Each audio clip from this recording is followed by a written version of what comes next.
I'm going to introduce Dr. Muragizi, who's going to be talking to us first about communication technology and COVID-19.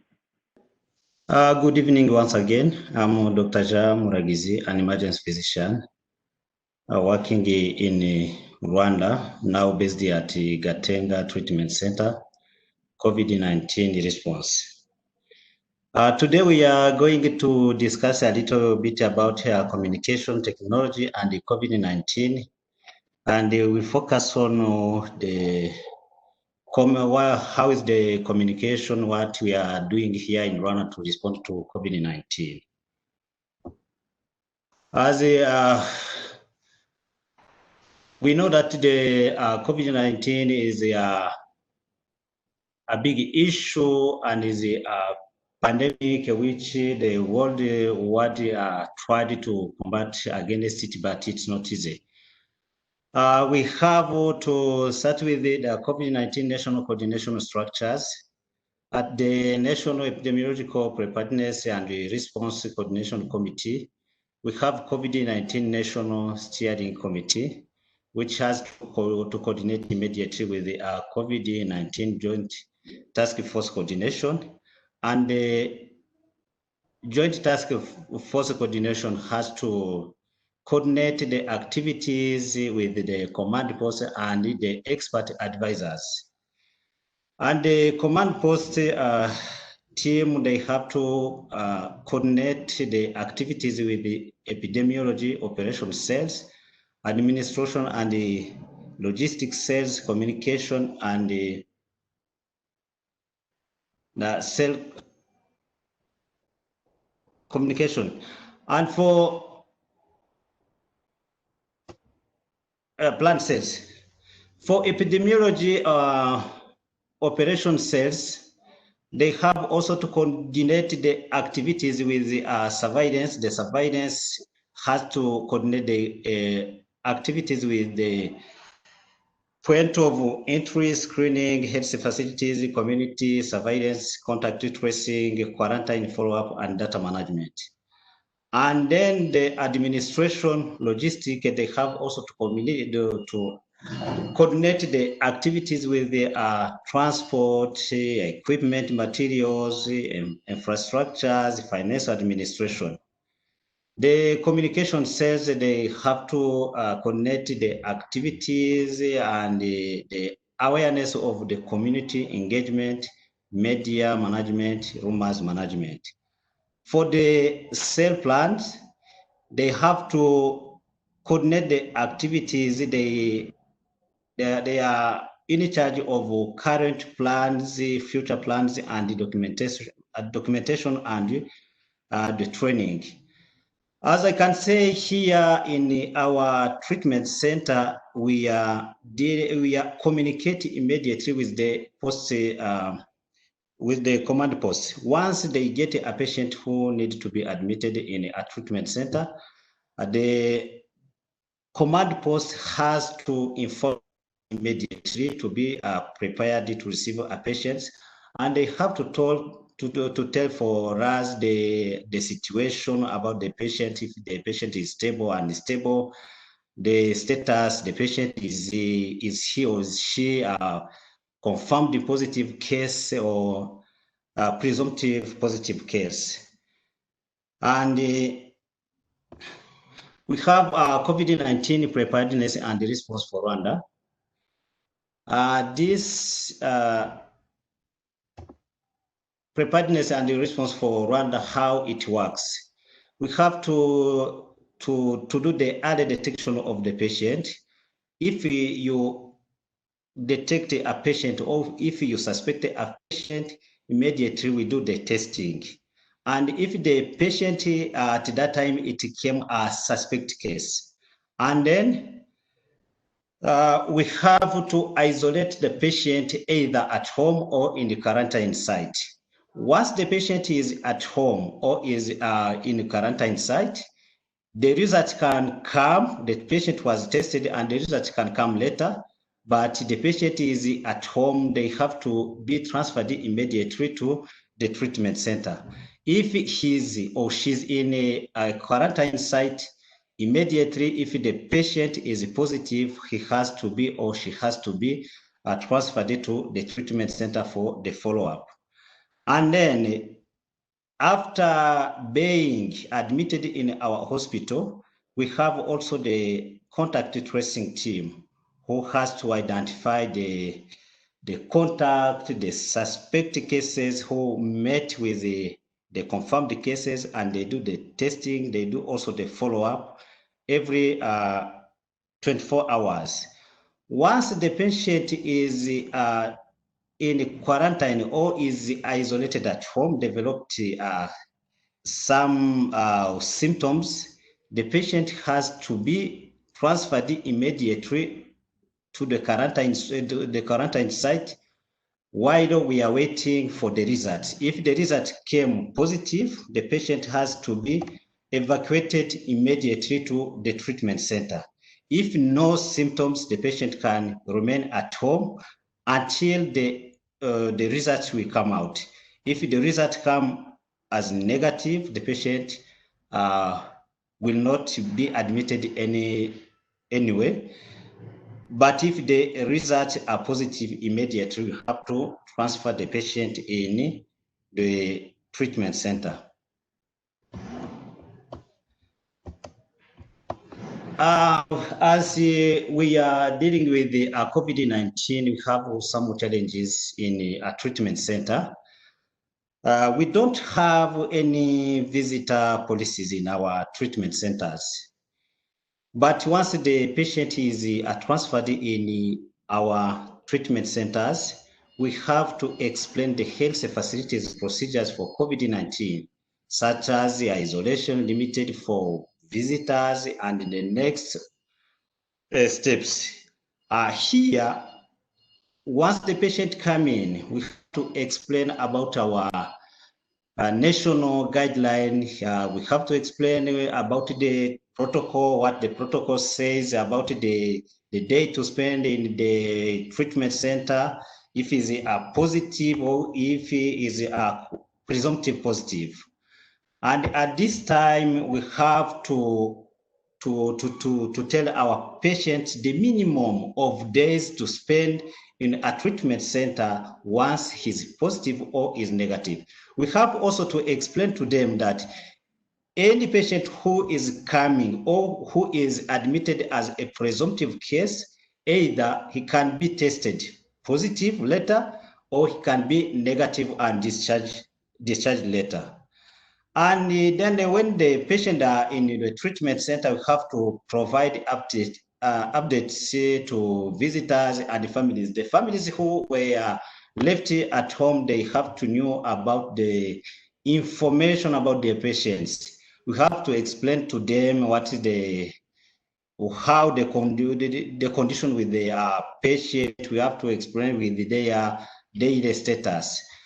And once the patient is in the treatment center, they have access to internet, TV channels, cell phones they are using their phones to phone everywhere to communicate with the rest of the member of family with their status. And we don't, as I said, we don't have visitors in our treatment center, but the government has to provide anything to the patient who is in a treatment center, like food and the others basic needs. We have also the psychosocial support.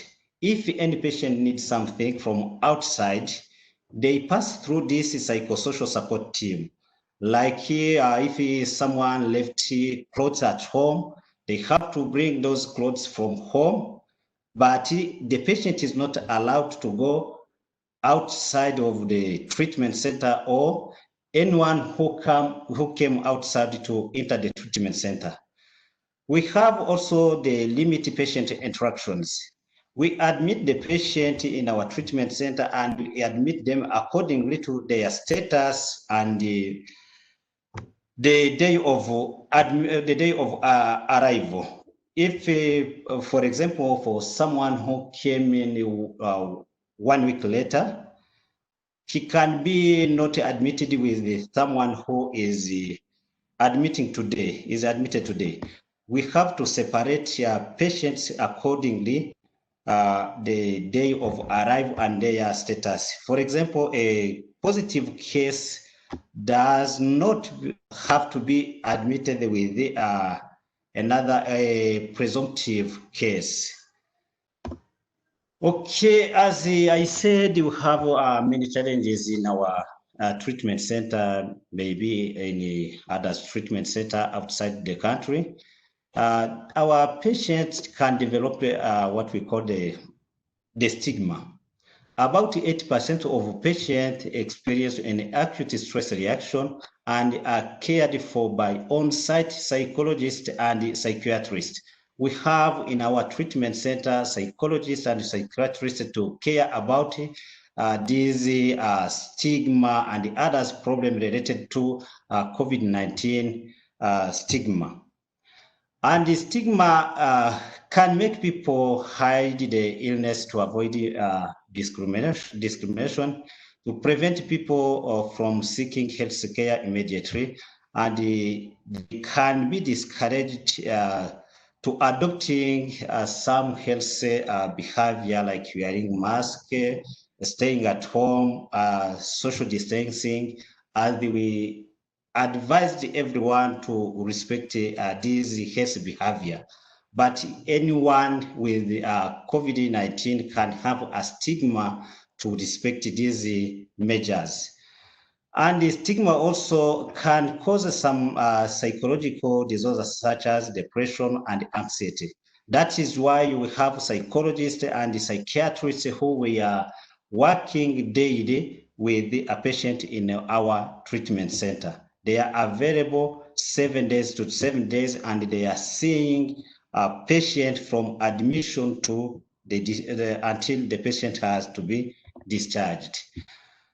What we do to reduce a stigma from our patient, we encourage those who have COVID-19 and who has recovered to share their stories and the other things, the good things they saw in our treatment, the care, how was the care, and how the people are cared there in a treatment center. We have to encourage families members to talk about their experience of having a family member with the COVID case who were admitted in a treatment center and recovered, and what helped them to be strong when their patient was in COVID-19. We have also the government and the community officials should be emphasize on COVID-19 virus is not care about your color, gender, country, region. Oh, this is not for like a white disease, a black disease, anywhere. Anyone can get a disease, and the population have to be aware about the COVID-19. We need also to be together in solidarity to fight this pandemic, this COVID-19. As we are in a treatment center, we are communicating with the patient. We communicate with a patient when we are protected, we are wearing a full PPE. But the full PPE are stressed, not easy to wear it, and to be in a treatment center, to be patient, to talk to someone. But every time we have to protect ourselves and to protect a patient, we have to wear the PPE when we are rounding, when we are doing something with the patients. We wear the PPEs from admission when we are admitting the patient until when the patient is discharged. When we have an interaction with a patient, every time we have to wear our PPEs. In a treatment center, when we are with the patient, we can get some information from them, like names, the age, sex, the room, the patient who is admitted in, we can get for their phone numbers, origin, and we can gather some information about their symptoms and the previous conditions. As I said, we are wearing PPE, but we have to be respectful, polite, and empathetic for our patients. Once we are in a treatment center or we are in front of patients, we have to gather those information. We use some papers to gather information. These papers, you can write what you need on the paper, but this paper is in a red zone. We don't have to get out with this paper. You wrote your information. After getting information, you come on the doffing area. Someone took a photo of the paper and you left the paper in a red zone, and then your information will be found in a green zone. We have to be aware also when we are wearing PPEs, the patient can fear about us, but we have to explain to them that we have to protect ourselves and to protect them. It's not easy, but we are doing it every day, every single day, every time you need to interact with a patient, we have to wear the PPE. And the most important thing to do there, we have to listen for patients. Listen for their questions and the concerns. And you have to respond for the questions and their concerns as you can. And if there is any problem or any issue you see which is not on your level, we have to escalate that problem or that issue, which will be solved.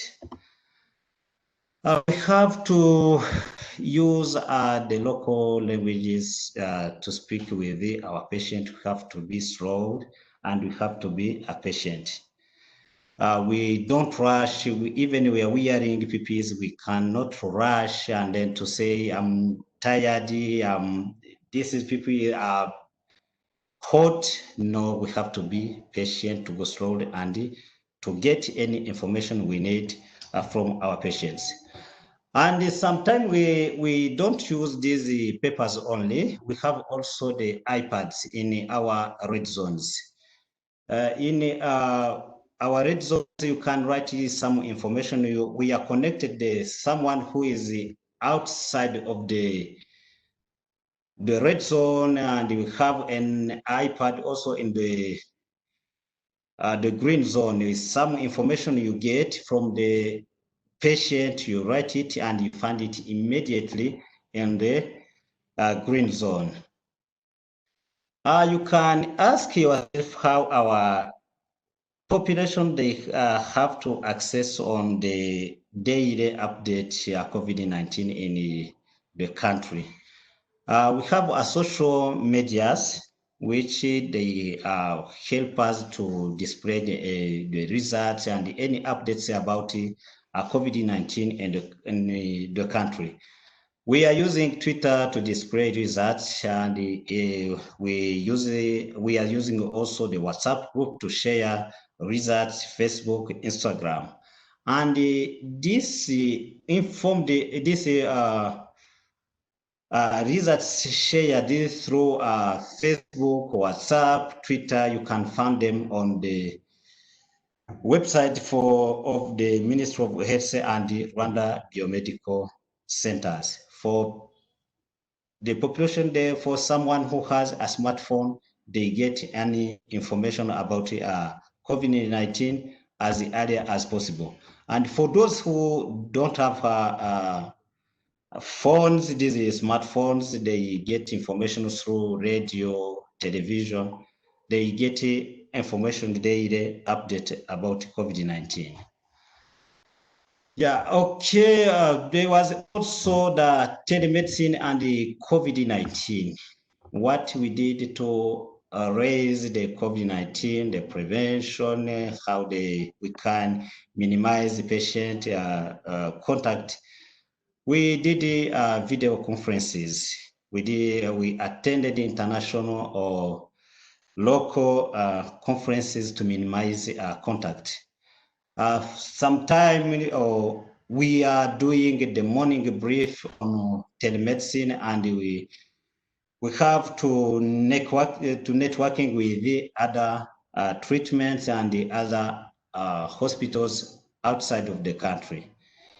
The Rwanda Emergency Care Association organizing the teaching webinar, and everyone has to participate, even the students, the medical students and the residents, they have to attend on these webinar teachings. And also the Rwanda Medical Association organized the conference. It was a 3 days conference, online conference, where we shared the experience we have in the COVID-19. It was a grateful and a helpful conference where we got many and important information. Yeah, you can ask what the technology we used to combat this COVID-19. First of all, the policy, the Rwanda National Police used the drones to raise awareness of COVID-19 when the people were in lockdown.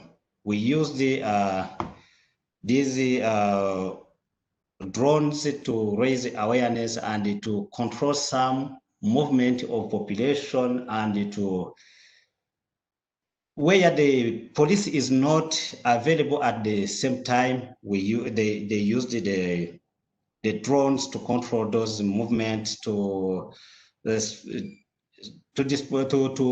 raise awareness about the COVID-19 in Rwanda. Okay, the drones were flying in the checkpoints where the patrol could not be there at the same time. The police cannot be everywhere at the same time, but the drones, they controlled that area, and they were helpful. And when the police were in the street and asked why the patient why they are outside, the drones were displayed with a huge microphone, and it was two drones. One were with the loud broadcasting microphone, and others were monitoring the patient movements.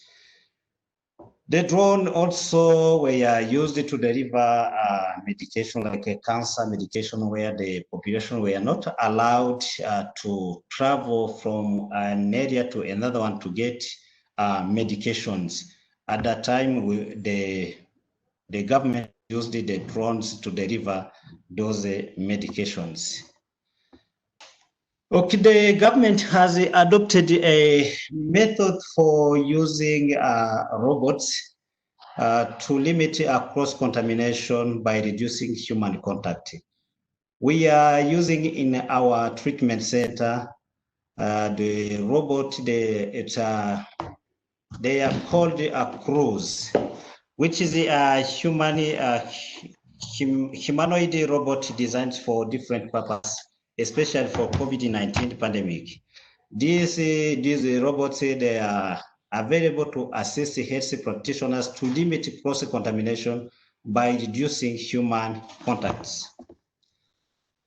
And what you can ask yourself, what is the main function of these robots?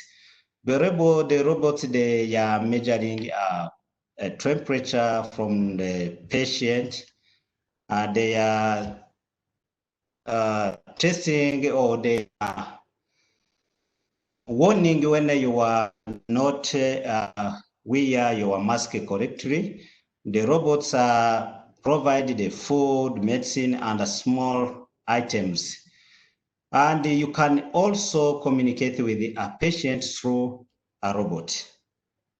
It's like a kind of a video conversation with a patient. You can tell to the robot to go to any room, and then you call and you discuss as a video call with the patient from his or her room. As I said, these examples. This is the first image on the left one. They are not clear, but this is an example that how the robot can take a temperature for a large number of people. This shows that the robot took temperature for 4 people at the same time. One, you face a robot when you are in front of it, it took your temperature immediately. You don't want to touch a patient, the robot, they do it. For the second image, it's when you are not wearing the mask correctly, the robot will tell you that you are not wearing your mask. You have to put on your mask. This the third one picture shows that the health providers were trained about how to use the robots in our treatment centers. Thank you so much. Thank you for your. Thank you so much, Dr. Muragizi. In the meantime, I know, Dr. Muragizi, that there was a question that came through in the chat. So if you maybe want to speak a bit about the use of robots and the use of drones and how those differ, that could be great. And then I know that there was another question that came through about the cost effectiveness of using robots for Rwanda.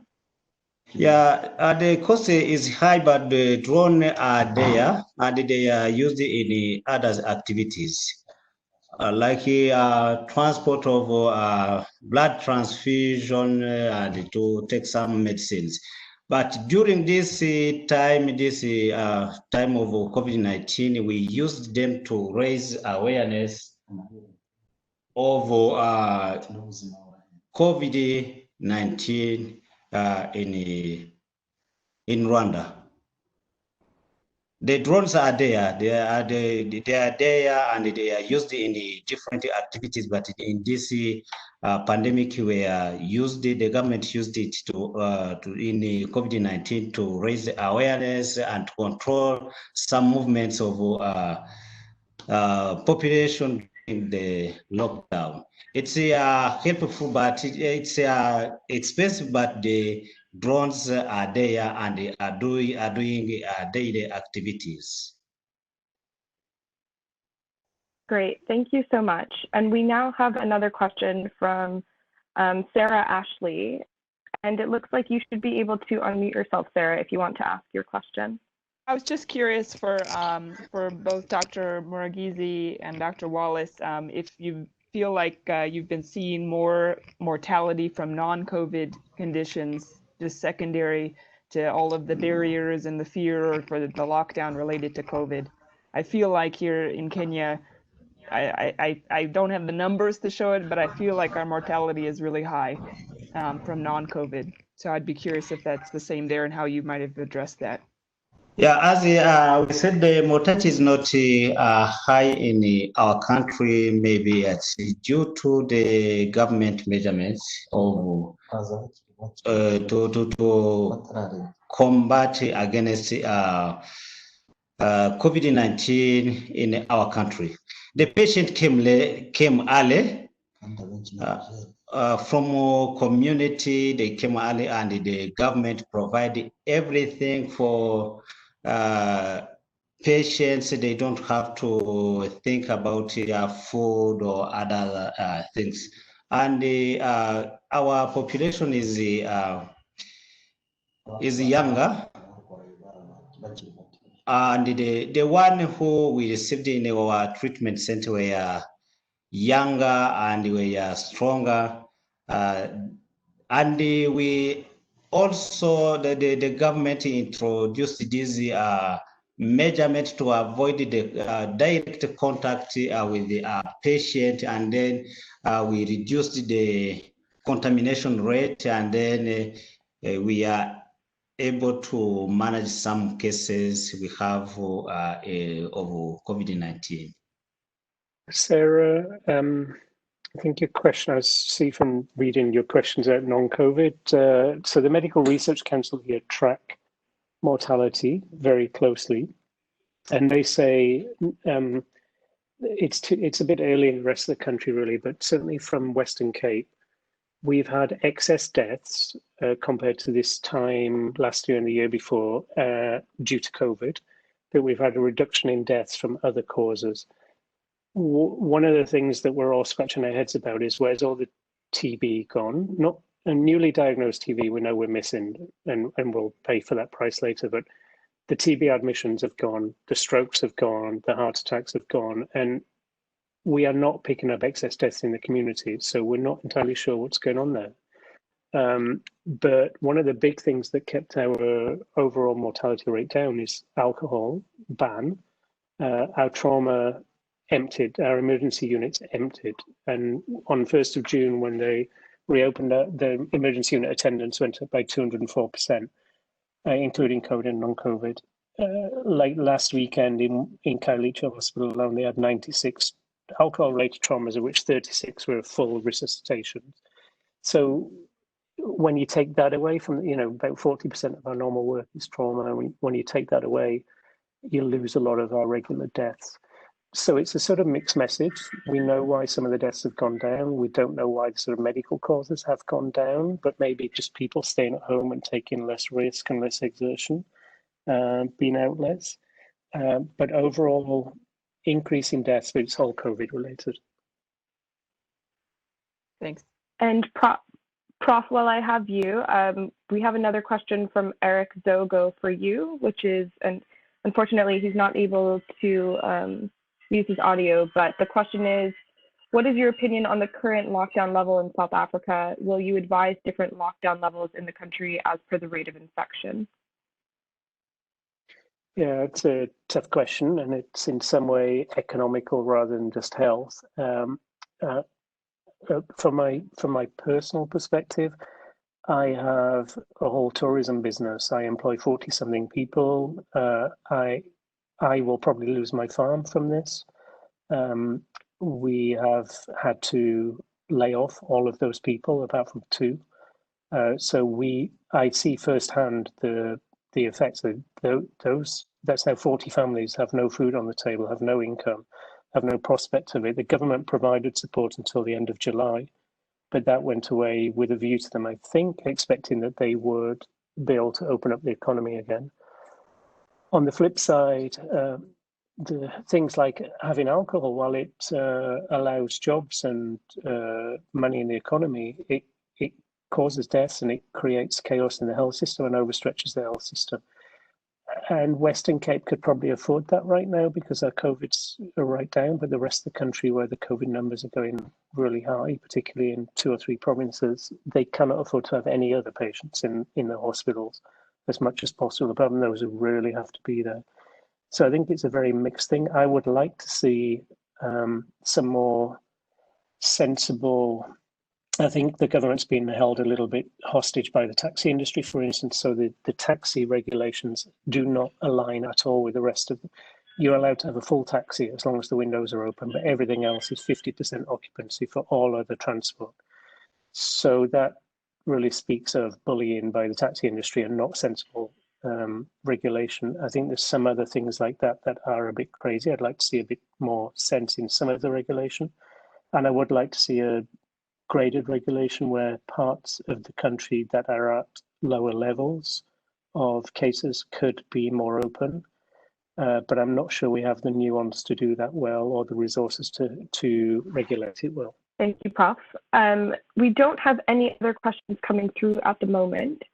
However, if anyone does have questions as they continue to sort of debrief this information, you can feel free to email us or refer to our website, afem.africa, where there are a bunch of different resources that you can look to.